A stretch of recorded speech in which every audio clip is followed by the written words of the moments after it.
Hi everybody, it's Miss Knutson. I'm back with Tessa. And before we get started today, I would love to suggest that you click the subscribe button and give us a like, and you will be notified anytime we make a new video. So let's get started. Today, Tessa and I are going to go over one of the new packets that I have available in my Teachers Pay Teachers shop. Symmetry, yes, symmetrical things. This packet that's available in my shop goes over lots of different things and lots of different ways that symmetry is important, not only in art, but science and history as well. I have suggestions throughout this packet to help you use the information that you will learn about symmetry. I am going to show you today how symmetry is important in art because I'm an art teacher. The download that I have available comes with certain things, all right? So first of all, there are these fun handouts that have half of an insect on them. Okay, we've got, this is a rhino beetle. This is a lunar moth and a dragonfly. A dragonfly. So, but as you can see, we only have one half of each insect. On the top of each page, I have a little note that says, "Can you create the other side of this Luna moth?" So as Tessa sits here and goes, "Oh, I don't know, man, that looks a little hard." Okay, if you think that looks a little hard, I've got a couple different pages here to help you understand symmetry and to encourage you to take this task step by step and not be intimidated by it. If you've done any of my other videos, you are aware that we talk about the elements of shape. The elements of shape. The elements of shape. So this chart helps you describe and draw anything in your world. As you look at this rhino beetle and you're like, "Oh man, I don't know if I can draw that." Look at the angled lines, the curved lines. You're petting the rhino beetle. The angled lines, the curved lines, are there any dots? Dot family? Are there any circles? Circle family? Just take it step by step. In this packet as well, it tells you how to use this worksheet. I give you suggestions of how to use these insects, okay? It gives you a definition of symmetry. It tells you how to use the elements of shape. It talks about value textures. Did you guys do our value texture video? You should. You should check it out as soon as this one's over. How can you use value textures on these little buggies? All right. Research the colors that these insects are. Do you know what color a Luna moth is? Shh. But do you know what color is a Luna moth? Go look it up. All right.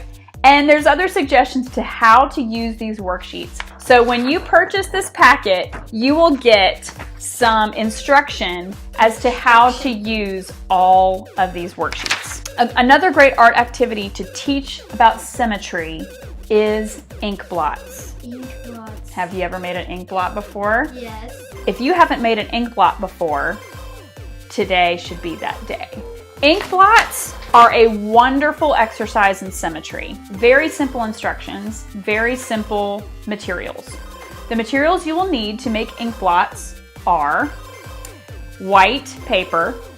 We just use regular computer printout paper. You're going to need some sort of finish paint or ink. We made a few. We added some water to some acrylic. You can use tempera. Tempera would be really good as well, especially if you can mix it yourself. These are traditionally made with India ink. So if you have India ink with like a little dropper, that can also be very fun. Then you will need a big paintbrush, but a big paintbrush that can hold a lot of paint. That's good. Use a big paintbrush. If you're using the ink, the dropper might be enough, but having a big paintbrush would be good. If you want a variety of colors, that's up to you, but you really only need one dark color does not have to be black. If you're really interested in ink blots and how they've been used throughout history, you can research the psychotherapist Hermann Rorschach. Hermann Rorschach used ink blots. Look him up, see what he did. All right, if you have your supplies ready to go, we can get started. So the first thing you're going to need to do is you're going to need to fold this in half pretty precisely. You can fold it this way, you can fold it this way, it doesn't matter. So go ahead and fold your paper halfway.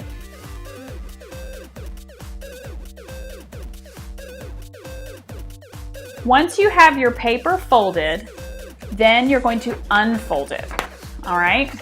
And what we are going to do is, just like our insects, we're going to use the fold as the center line to create our symmetrical ink blot.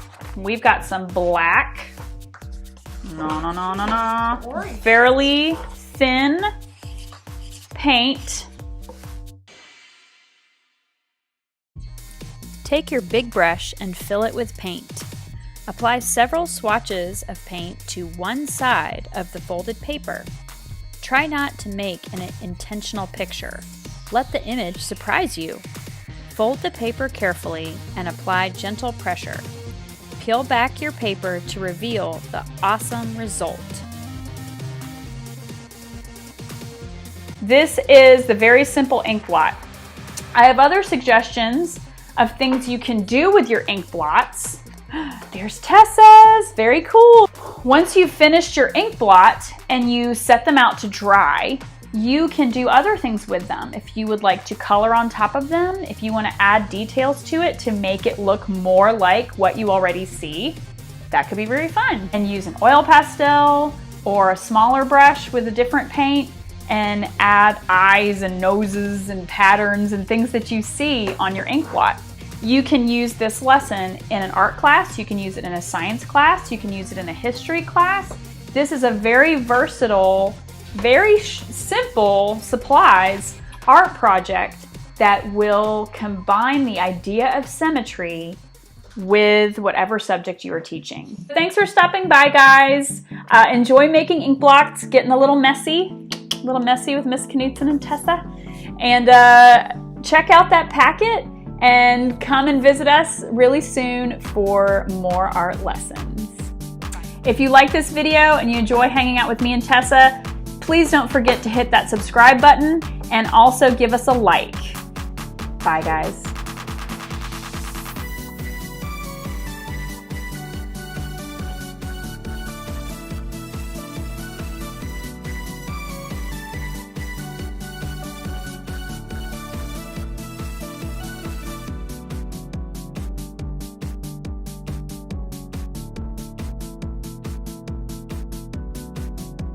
If you're lucky, like us, you get to live in the woods and maybe, just maybe, you will see a Luna moth stuck to your back window and wonder, what is that thumping on my window? That's kind of creepy. It's dark outside. What is making that loud noise? And you open your curtain and it's a Luna moth. It's really gross. It kind of looks like a giant shrimp. A giant shrimp with wings. There you go.